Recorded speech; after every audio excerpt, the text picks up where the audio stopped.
सबसे पहले सभी को राम राम। आप सभी का स्वागत है हमारे YouTube चैनल पर।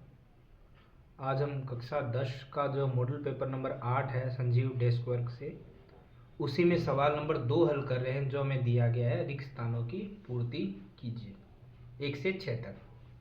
इसमें जो पहला सवाल है वो दिया गया है प्रथम 10 सम प्राकृत संख्याओं का माध्य क्या होने वाला है। देखिए सिंपल सी बात है, आपको सिंपल 10 सम प्राकृतिक संख्या लेनी है। तो हम क्या लेंगे, सबसे पहली सम संख्या होती है हमारे पास 2, फिर 4, क्योंकि सारी सम संख्या होनी चाहिए। अगली सम संख्या होगी 6, फिर 8, फिर 10। ऐसे करते हुए हमें आगे बढ़ना है, सम संख्याएं लेनी है। और सम संख्याएं कितनी होनी चाहिए, 10 होनी चाहिए। तो 1 2 3 4 5 6 7 हो गई है। ये अगली संख्या, ये अगली और ये अगली, काउंट कर लो, हमारी 10 संख्या होनी चाहिए। तो 1 2 3 4 5 6 7 8 9 10 संख्या है। मध्य निकालना है तो हमें क्या करना है, सभी संख्याओं का योग बट्टे में कुल संख्या। और कुल संख्या हमने अभी काउंट भी कर लिया 10 है, और 10 ही हमें लिखनी थी। अब हमें क्या करना है, इन सभी का टोटल करना है। तो 2 + 4 6, 6 + 6 12, 12 + 8 20, 20 + 10 30, 30 + 12 42, 42 + 14 56, 56 + 16 72, 72 + 18 90, और 90 + 20 110। और भाग में कितना है, 10। तो 0 से 0 कट गया, हमारा राइट आंसर क्या आएगा, 11, क्योंकि 0 से 0 कट गया तो 11 बचा है। और हमें बताना था प्रथम 10 प्राकृत संख्याओं का माध्य कितना होता है, 11 होता है। इसी में आगे क्वेश्चन नंबर 2 हमें दिया गया है कि y x पर स्थित प्रत्येक बिंदु के x निर्देशांक का मान ज्ञात कीजिए। देखिए सबसे पहले मैंने आपको बताया था, इनको ग्राफ की तरीके से आप समझ सकते हो। हमें पता होता है कि जब हम इस प्रकार से ग्राफ बनाते हैं तो यहाँ पे होता है 0, ये होता है x अक्ष और ये होता है y अक्ष। अगर y का मान कोई भी है, जैसे 1 है 2 है 3 है 4, कितना भी है, तो वो हमें बताना है कि जो x अक्ष है उस पे कहाँ पे होगा। अगर y का कोई भी निर्देशांक, जैसे मान लो 1 पर है 2 पर है 3 पर है 4 पर है, कहीं पर भी है y पर है, तो अगर हम उसे x पे गिनेंगे तो वो x पे कहाँ आएगा, 0 पर।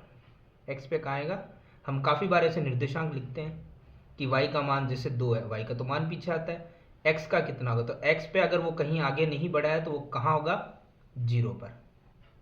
यानी कहने का मतलब ये है कि y पे कोई भी मान है, अगर वो x पे हमें नहीं दिया गया तो x पे उसका मान कितना होगा, 0।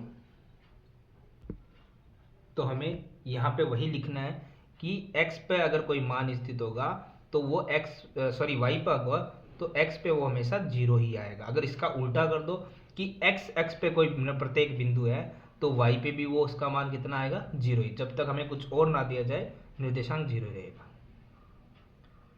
अगले सवाल में है sine square 30 degree plus cos square 30 degree का मान कितना आएगा। देखो सबसे पहले तो जो हमारी टेबल होती है ट्रिग्नोमेट्रिक, उसमें साइन 30 का मान कितना आता है, साइन 30 का मान आता है 1/2, और उस पर क्या है, स्क्वायर, फिर है प्लस। अब कोस 30 का मान सारणी से हमें ये भी पता होना चाहिए, जो होता है √3/2, और ऊपर इसके भी क्या है, स्क्वायर। तो सबसे पहले तो 1 का वर्ग 1 होगा, और 2 का वर्ग कितना होगा, 4, फिर बीच में प्लस। √3 का वर्ग कितना होता है, खाली 3, और 2 का वर्ग 4, जगह नहीं है, हम इसी में ही हल कर देते हैं। तो प्लस माइनस हो तो बट्टे वाली संख्या का हम एलसीएम लेते हैं, कितना आएगा, 4। और जब हर हमारा बराबर हो, डिनोमिनेटर सेम हो, तो जो हमारा अंश होता है ऊपर वाली संख्याएं, उनको हम एक जैसा ही लिख देंगे, जैसे 1 + 3। और अब लास्ट में 1 + 3 हो गया 4, बट्टे में भी है 4, तो 4 से 4 गया तो उत्तर क्या आएगा, 1। तो sine square 30 plus cos square 30 का मान कितना आएगा, 1।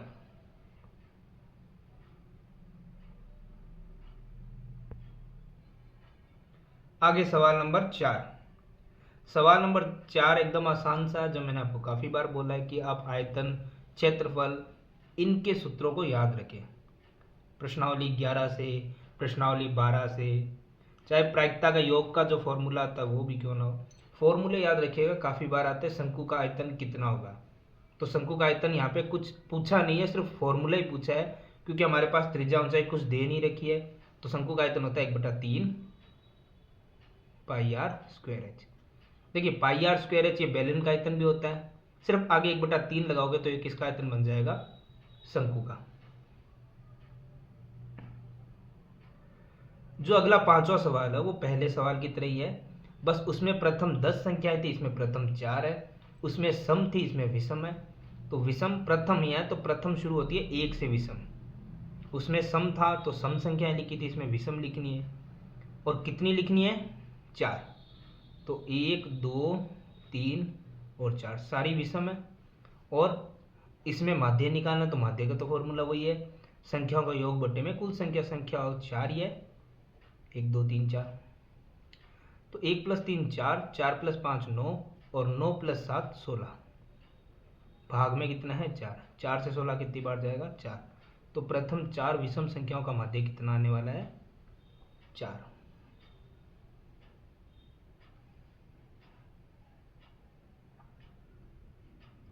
आगे सवाल नंबर 6।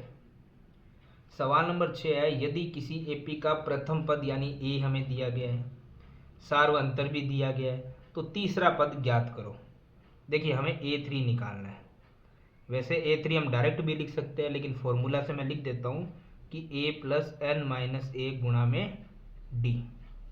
और A + n हमारा कौन सा पद पूछा जा रहा है, तीसरा। तो वैसे सिंपल अगर मैं ये बताता तो भी समझ आ जाता आपको कि A + 3 - 1 2 D। कोई भी पद पूछा जाए तो उसमें A प्लस करो, और जितना पद पूछा उसे एक कम करके D कर दो।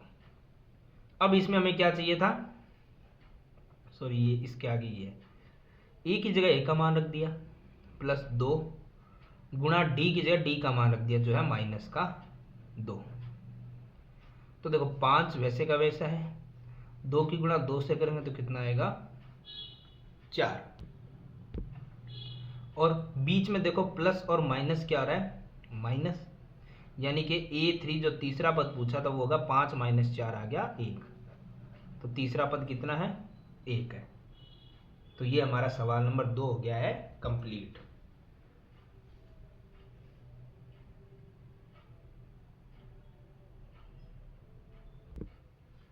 आगे सवाल नंबर 3 हमें दिया गया अति लघुतरात्मक प्रश्न। इसमें जो पहला सवाल है वो दे रखा है, एक वृत्त है और उसके चाप की लंबाई हमें दे रखी है। तो सबसे पहले हमें क्या दे रखा है, चाप की लंबाई।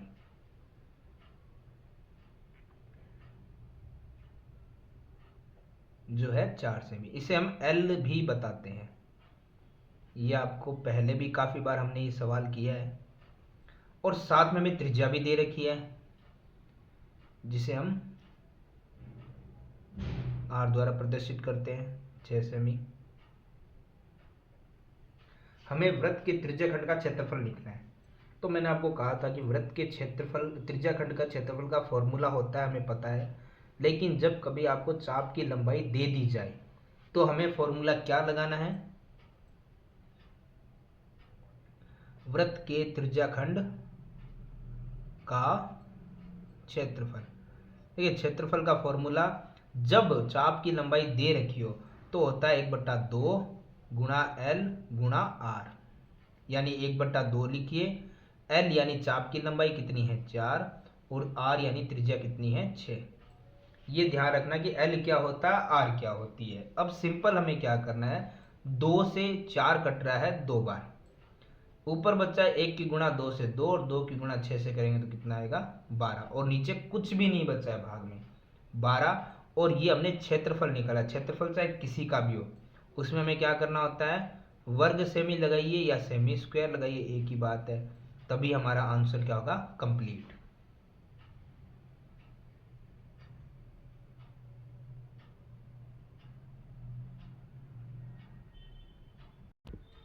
आगे सवाल नंबर 2, तीसरे का सवाल नंबर 2 हमें दिया गया है कि 52 ताश की पत्तों की एक गड्डी है, यानी हमें कुल परिणाम तो मिल चुका है 52 है, और उसको अच्छी तरीके से फेंटने पर एक पत्ता खींचना है और वो पत्ता लाल रंग का प्राप्त होना चाहिए। उसकी प्रायिकता ज्ञात करो। देखिए, इन सवालों को आपको पहले भी समझाया गया था। हमें सबसे पहले चाहिए होता है प्रायिकता में कुल परिणाम, जो आपको कहीं ना कहीं सवाल में दिया होगा, वरना हमें इसे निकालना होता है। कितना है? 52। यानी एक चीज़ तय हो गई है कि संभावित परिणाम बट्टे में कुल परिणाम, ये फॉर्मूला होता है। ठीक है, और हमें निकालना लाल रंग की। अब हमें पता होना चाहिए कि लाल रंग के पत्ते एक्चुअली होते कितने हैं टोटल 52 पत्तों में से। हमने ये देखा था कि, और वैसे पता भी है कि एक चीज़ ध्यान रखनी है कि जो 52 पत्तों की पूरी एक गड्डी होगी, उसमें आधे पत्ते होते हैं वो होते हैं लाल और आधे होते हैं ब्लैक। तो पत्ते टोटल है 52, तो आधे पत्ते लाल 26 हो गए, आधे पत्ते लाल 26 ब्लैक हो गए।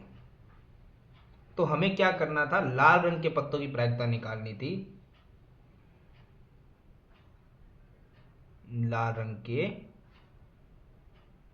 पत्तों की प्रायिकता, जो कि फॉर्मूला होता है संभावित परिणाम बट्टे में कुल परिणाम। तो ध्यान से देखिएगा, प्रायिकता निकालिए तो संभावित परिणाम लाल रंग के पत्ते आने का परिणाम की संभावना कितनी है? 26, और बट्टे में कुल परिणाम कितने हैं? 52।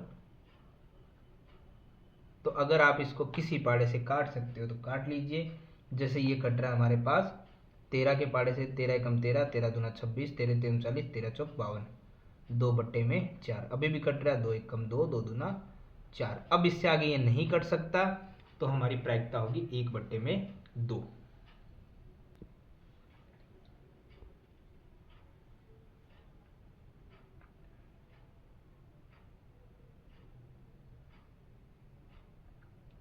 सवाल नंबर 3। सवाल नंबर 3 हमें दिया गया है, एक बेलन की ऊंचाई हमें दे दी गई है, उसका वक्र पृष्ठ का क्षेत्रफल में दे दिया गया है, और बेलन की त्रिज्या में ज्ञात करनी है। तो सबसे पहले आपको जो चीज़ दी जाती है, पूछी जाती है, उसी का ध्यान रखिए। सूत्र या तो क्षेत्रफल का होगा या आयतन का होगा।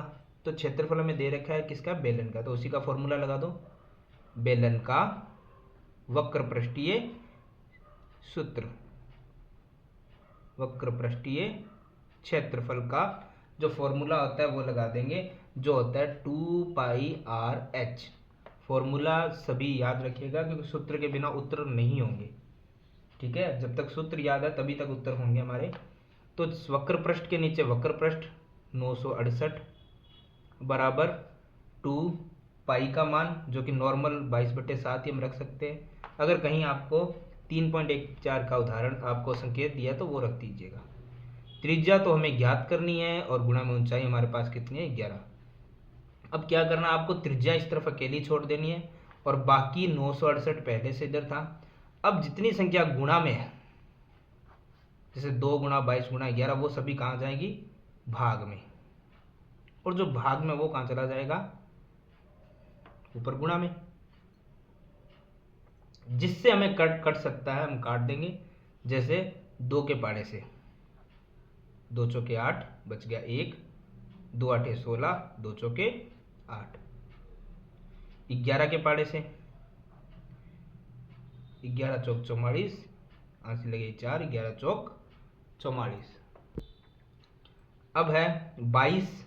देखिए, एक बार के लिए मैं साफ लिख लेता हूं आगे, ताकि कंफ्यूजन ना हो। ऊपर देखो हमारे पास बचा 44x7, यहाँ पे लिख लेते हैं आगे के लिए 44x7 डिवाइड में हमारे पास बचा है 22, और बराबर में है त्रिज्या। तो सिंपल है, 22 से 44 दो बार कट रहा है, और 2 की गुणा 7 से हो रही है, तो आ रहा है 14, और ये क्या था? सेंटीमीटर। तो हम भी लिख देंगे सेंटीमीटर, ये हो गया त्रिज्या। हिंदी में लिख दीजिएगा सेमी। ठीक है, और हमसे त्रिज्या ही पूछी गई थी, और त्रिज्या कितनी आई है? 14 सेंटीमीटर।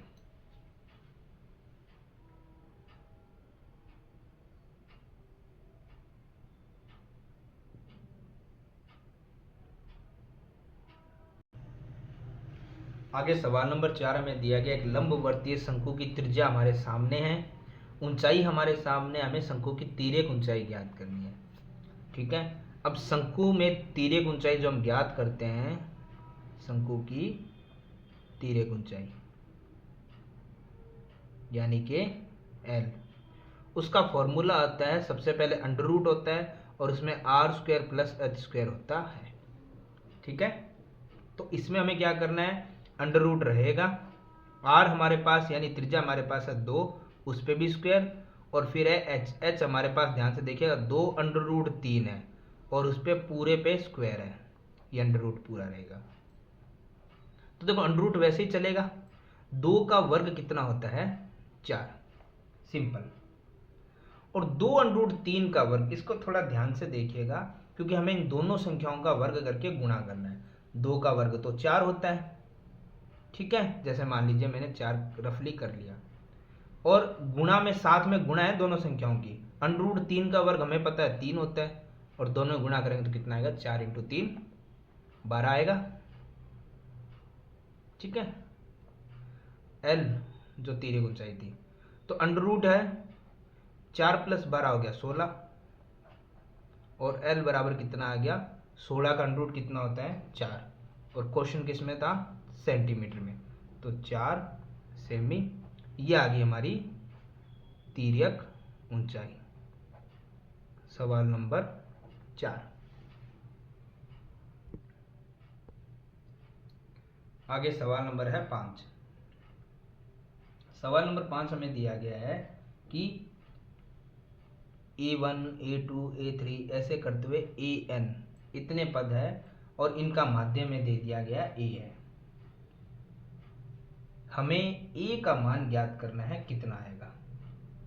देखिए सिंपल सा एक चीज समझिएगा, माध्य ज्ञात करना है तो हम क्या करते हैं, सबसे पहले कि हम सबसे पहले इन राशियों का जो होता है इनको योग करते हैं, कि हमें सबसे पहले क्या करना है, ये सवाल कंफ्यूज मत होना, ये कोई समांतर श्रेणी से नहीं आया है, माध्य है तो माध्य से आया है। तो सबसे पहले हम जो सिंपल तरीका यूज करते हुए माध्य निकालने, हम क्या करते हैं, राशियों का योग करते हैं। जो हमारे पास है A1, A2, A3, और आगे हमें पता नहीं है लेकिन ये प्लस होता होता चला गया AN तक, और बट्टे में राशियों की संख्या, राशियों की संख्या हम पदी तो बोलते हैं, इनको पदी तो बोलते हैं, जो हमने एपी में देखा था, लेकिन ये एपी नहीं है, लेकिन हमें पता है कि वो पद होते हैं, पद को एन ही बोला जाता है, बट्टे में कुल पद जितने भी है, समांतर माध्य से ही निकलता है। अब वो माध्य हमें दे रखा है कितना है, ए है, तो ए बराबर यही आएगा A1, A2, A3 plus dot dot dot AN, क्योंकि यही हमारे पद है और बट्टे में कुल पद। तो वैसे तो हमारा ए का मान ये निकल गया, ठीक है, यहाँ पे आप समाप्त कर सकती हो, कोई बाउंडेशन नहीं है कि इससे ज़्यादा भी हमें सॉल्व करना है, लेकिन आप चाहते हो इससे आगे भी सॉल्व करना तो ये भी आप कर सकते हो, आप यहाँ तक भी कर सकते हो इसको, ये सही है, क्योंकि हमें ए का मान निकालना था, ए बराबर ये आता है जी, जो सिंपल है। अगर इससे ज़्यादा भी आप करना चाहते हो तो वो भी कर सकते हो, यहाँ पे भी आपको पूरे नंबर मिलेंगे। आगे कैसे करोगे, ए है बराबर है बट्टे में एन है। अब हमें क्या करना है, इन सब का जोड़। अब हम ये कोई नंबर तो है नहीं कि प्लस कर लेंगे, लेकिन जोड़ करने का मतलब होता है सिग्मा, ये आपने सबने पढ़ा होगा पहले भी, ठीक है, माध्यम में हम सिग्मा निकालते हैं, सिग्मा का मतलब क्या होता है, इन सब का सम करना है, जोड़ करना है। ठीक है, किसका करें हम, ए का, ए वाले पदों का कर रहे हैं, लेकिन कहाँ से कर रहे हैं, हम शुरू कर रहे हैं आई मान लेते हैं क्योंकि सारे पद है, ठीक है, आई से लेके ये आई लग ही नहीं रहा, आगे से आगे बढ़ रहा है, आई से लेते हुए हमें शुरू करें हम 1 वाले पद से, ठीक है, और कहाँ तक जा रहे हैं हम जा रहे हैं एन तक, ठीक है, यानी यह भी आप कर सकते हो, ये इसके साथ नहीं है एक्चुअली, इसके साथ है, मैं यहाँ लिख देता हूँ ए बराबर क्लियरली जो आपको दिखेगा, ठीक है, सिग्मा था, उसके बाद में हमारे पास था यहाँ पर ए, आई से शुरू कर रहे थे यानी आई, और कहाँ से 1 से, ठीक है, और बट्टे में तो n था, और 1 से शुरू होकर कहाँ तक जा रहा था, n तक, तो आप ये भी लिख सकते हैं, अदरवाइज यहाँ पे भी हमारा आंसर क्या हो जाएगा, कंप्लीट।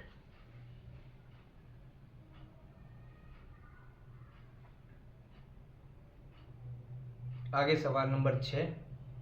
सवाल नंबर 6 में हमें फिर से समांतर माध्य दे दिया है, तो यही तरीका है, यही यूज़ करेंगे। पिछली बार ए दिए हुए थे, इस बार संख्या दी हुई है और संख्या से हम इजी कर सकते हैं। माध्य में ज्ञात करना है, ठीक है, लेकिन माध्य ज्ञात करने के लिए हमें क्या करना होगा, सभी संख्याओं का योग। तो संख्या हमारे पास है 5 + 6 + 7 + 9 + k + 20 बट्टे में कुल संख्याएं जो होती है हमारी, संख्याएं कितने पद कितने, तो संख्या आप देख लीजिए कितनी आ रही है, वो आ रही है 1 2 3 4 5 6, 6 पद आ रहे हैं। तो माध्य तो आपको दे दिया है 11, जैसे उसमें दे रखा था ए, कैपिटल ए, इसमें दे रखा है 11। बराबर में अब इनको प्लस करना है, 5 + 6 होगा 11, 11 + 7 होगा हमारे पास 18, 18, 18 + 9 करेंगे तो 27, 27 में के सिर्फ प्लस में लिख सकते हैं, और 27 + 20 करेंगे तो कितना हो जाएगा 47, और डिवाइड में कितना है 6 है। सिंपल हमें क्या करना है, यहाँ पर 11 को यहीं रखेंगे और जो बट्टे में संख्या 6 वो यहाँ आ जाएगी गुणा में, और बराबर में है 47 प्लस में के। 11 गुणा 6 से करने में कितना आ जाएगा 66, और ये प्लस का 47 इधर आएगा, किसका आ जाएगा माइनस का, बराबर में क्या रहेगा के। तो 66 - 47 माइनस करेंगे तो कितना आएगा 19, बराबर में कितना आया के। हमें क्या बताना था, के का मान, के का मान कितना आया है 19। सवाल नंबर जो 6 है ये भी हो गया हमारा कंप्लीट। आगे सवाल नंबर जो 7 दिया गया उसमें दिया गया है, एक सिक्के को एक बार उछाला जाता है तो चित्त और पट आने की संभावना क्या हो सकती है। देखिए हमें यहाँ पे संभावना बतानी है, और प्रायिकता में एक्चुअली होती संभावना ही होती है। तो एक ही सिक्का है तो हमें पता है एक तरफ चित्त होगा और एक तरफ पट होगा। तो अगर चित्त मैं देखूंगा तो वो भी एक ही बार आएगा, और पट देखूंगा तो वो भी एक ही बार आएगा, दोनों की संभावना समझ रहा हूँ तो। लेकिन बट्टे में आता है कुल परिणाम, और एक सिक्के के कुल परिणाम हमेशा 2 होते हैं, क्योंकि जितने पहलू उतने ही परिणाम। एक तरफ होता है चित्त, हेड, एक टेल, तो चित्त पट दोनों हो गए हैं, तो परिणाम कुल परिणाम 2 रहेंगे। लेकिन चाहे चित्त आए चाहे पट आए, हम एक बार उछालेंगे तो वही हमारा रहेगा 1/2, ये हमारी संभावना हो जाएगी। आगे सवाल नंबर 8 दिया गया, एक रोलर है, और रोलर हमेशा याद रखिएगा इसकी आकृति कैसी होती है, बेलनाकार। इसकी लंबाई हमें दे दी है, ठीक है, और व्यास हमें दे दिया गया है। तो जो मैंने आपको पहले भी समझाया था, बेलनाकार आकृति होती है रोलर की, सिलेंडर, और इसकी जितनी लंबाई होती है वो ऊंचाई ही बोलते हैं, इसकी ऊंचाई और लंबाई एक ही होती है। व्यास हमें दे रखा है, ज्ञात करना है 5 चक्कर लगाने पर रोलर क्षेत्रफल कितना करेगा, ठीक है। तो सबसे पहले तो एक का निकालते फिर अलग देखेंगे। देखो लंबाई मैंने आपको बोल दी है कि लंबाई का मतलब क्या होता है, हम ऊंचाई भी बोलते हैं। बेलन में जो लंबाई होती है वही ऊंचाई होती है, कितनी है 2 मीटर, ठीक है। और व्यास हमें दे रखा है 1.4 मीटर, लेकिन हमें किससे मतलब होता है, त्रिज्या से। और त्रिज्या कैसे निकलती है, व्यास के भाग में 2 लगा दो, त्रिज्या ऑटोमेटिक आएगी, 2 का भाग लगाएं 0.7 मीटर आ जाएगी। अब हमें वो रोलर है, रोलर हमेशा याद रखिएगा बेलनाकार होता है, तो रोलर का हमें क्या निकालना था, वक्र पृष्ठीय क्षेत्रफल। तो मतलब ये आकृति होगी बेलनाकार, और बेलनाकार आकृति का क्षेत्रफल निकलता है 2πRh। तो 2 का 2 रहेगा, पाई का मान आ जाएगा, r यानी त्रिज्या हमने अभी निकाल ली थी 0.7, और गुणा में क्या आ जाएगा h। h मैंने अभी बताया था लंबाई ही ऊंचाई होती है, तो h होगी 2 मीटर। तो देखो सबसे पहले ये पॉइंट अगर हटा सकते हो तो हटा लो, बट्टे में 10 आ जाएगा। ये 7 से 7 कट गया, आगे 0 की कोई वैल्यू नहीं है। ऊपर देखो बचा है 2 की गुणा 22 से करेंगे तो 44, और 44 की गुणा 2 से करोगे तो आएगा 88, और भाग में कितना है 10, 10 का भाग लगाइए तो आएगा 8.8 मीटर। लेकिन ये आ रहा है हमारे एक चक्कर का, ये एक चक्कर जो लगाएगा ना रोलर, क्योंकि बेलनाकार आकृति है, एक बार जितना घूमेगा वो 8.8 है। अब हमें देखना है कि उसने चक्कर कितने लगाए, उसने लगाए 5 चक्कर, यानी वो 5 बार घूमेगा बेलनाकार आकृति। एक बार घूमी थी वो 8.8 मीटर, 5 बार क्यों, 10 बार घुमाओ, चाहे जितनी बार घुमानी है उसकी उतनी बार से गुणा कर दो।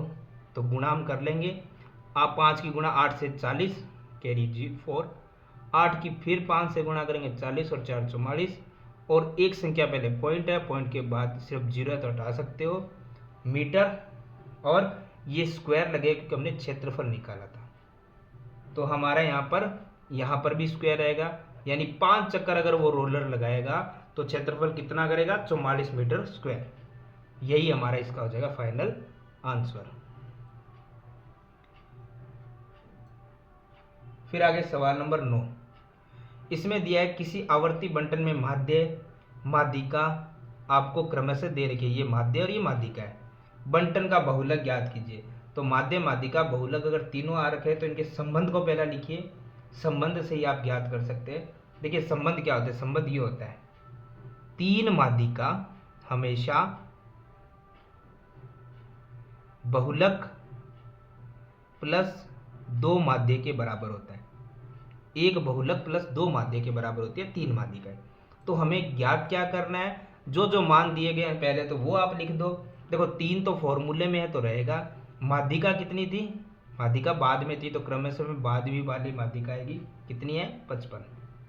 यहाँ पे कई बार कंफ्यूज मत होना, माध्य तथा माध्यिका क्रमशः है तो पहला मान माध्य का, दूसरा मान माध्यिका का। तो माध्यिका की जगह मैंने 55 लिख दिया, बराबर। बहुलक तो हमें ज्ञात करना है तो ये तो बहुलक ही रहेगा। ये याद रखिएगा, छोटे सवालों में आता है काफी बार कि सिर्फ संबंध, ये संबंध होता है।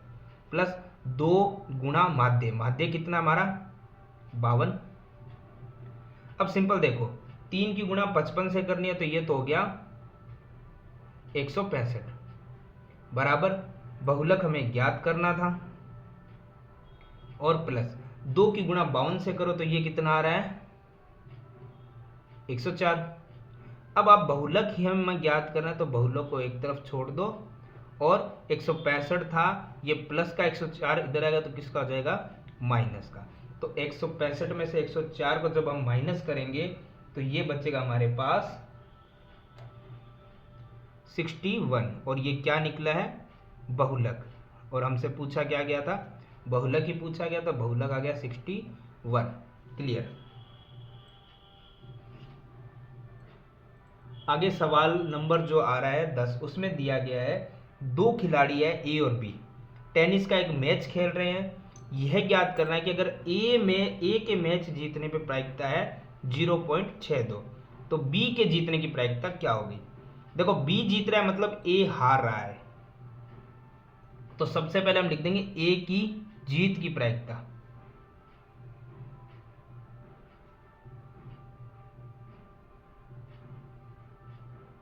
कितनी है 0.62। अब बी जीतेगा तो हम ए से चल रहे हैं तो ए को ही लेके चलते हैं, तो ए की ना जीतने की प्रायिकता, हारने का मतलब ना जीतने की, ना जीतने की प्रायिकता कितनी है वो हमें ज्ञात करनी है। देखिए बी के जीतने का मतलब ए की हार, यानी ए के नहीं जीतने की प्रायिकता। तो जो फॉर्मूला होता है हमारे प्रायिकता का, पीई प्लस पीई नोट, यानी ये होना और ये ना होना, इनका योग होता है 1। तो होने की प्रायिकता, जीत की प्रायिकता तो थी हमारे पास 0.62, प्लस ना जीत की प्रायिकता हमें पता नहीं है, क्योंकि ए नहीं जीतेगा मतलब बी जीत रहा है, बी जीतने की प्रायिकता आ जाएगी बराबर में 1। तो ना जीतने की प्रायिकता नोट ई बराबर 1, और ये 0.62 प्लस का इधर है किसका हो जाएगा माइनस का, यानी कहने का मतलब नोट ई की प्रायिकता कितनी हो जाएगी, 1 में से 0.62 आप माइनस कर दो तो आंसर आएगा 0.38। ये थी ए की ना जीतने की प्रायिकता। अगर ए नहीं जीत रहा है तो मतलब बी जीत रहा है, तो बी की जीत की प्रायिकता यही रहेगी, बी की जीत की प्रायिकता बराबर में 0.38।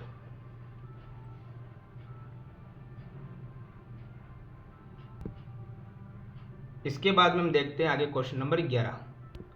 सवाल नंबर 11 में दिया गया 2 गोले हैं, उनकी त्रिज्या हमारे पास है, पहले की r है दूसरे की 2r है, उनके आयतन का अनुपात हमें ज्ञात करना दोनों गोलों का। तो सबसे पहले हम क्या करेंगे, गोलों का हमें आयतन निकालना है, तो गोलों के आयतन का फॉर्मूला लगाना पड़ेगा। 2 गोले हैं और अनुपात का मतलब बट्टा ही होता है, अनुपात आप लिख सकते हो, दोनों का मतलब एक ही बात होती है। तो पहला गोला, गोले का आयतन गोले का आयतन। और गोला है, ये पहला गोला है और ये दूसरा गोला है, सेम ही रहेगा गोले का आयतन। और गोले का आयतन है तो गोले का आयतन का फॉर्मूला लगाना पड़ेगा, तो दोनों में 4/3 पाई आर क्यूब रहेगा, दूसरे में भी 4/3 पाई आर क्यूब रहेगा। ठीक है, याद रखना कि ये पहला है गोला और ये दूसरा गोला, तो त्रिज्या दोनों में अलग रहेगा। तो 4/3 एक दूसरे से क्या हो गए क्रॉस, पाई से पाई एक दूसरे से क्या हो गए क्रॉस। अब बची है R1, आर यानी पहले गोले की त्रिज्या आर ही थी और ऊपर क्या था क्यूब। दूसरे गोले की त्रिज्या क्या थी 2r और उस पर भी क्या था क्यूब। और ध्यान रखना क्यूब फिर दोनों पे लगेगा होल क्यूब। ठीक है, तो आर क्यूब तो आर क्यूब ही रहेगा। और ये हो गया 2 का पहले क्यूब करेंगे तो होगा 8 और आर का क्यूब करेंगे तो होगा आर क्यूब। तो यहाँ आर क्यूब से आर क्यूब कट गया तो ऊपर कुछ नहीं रहा, तो क्या बचेगा 1 यानी 1/8। तो दोनों गोलों का आयतन क्या अनुपात क्या आया 1/8। यही हमारा फाइनल आंसर हो जाएगा।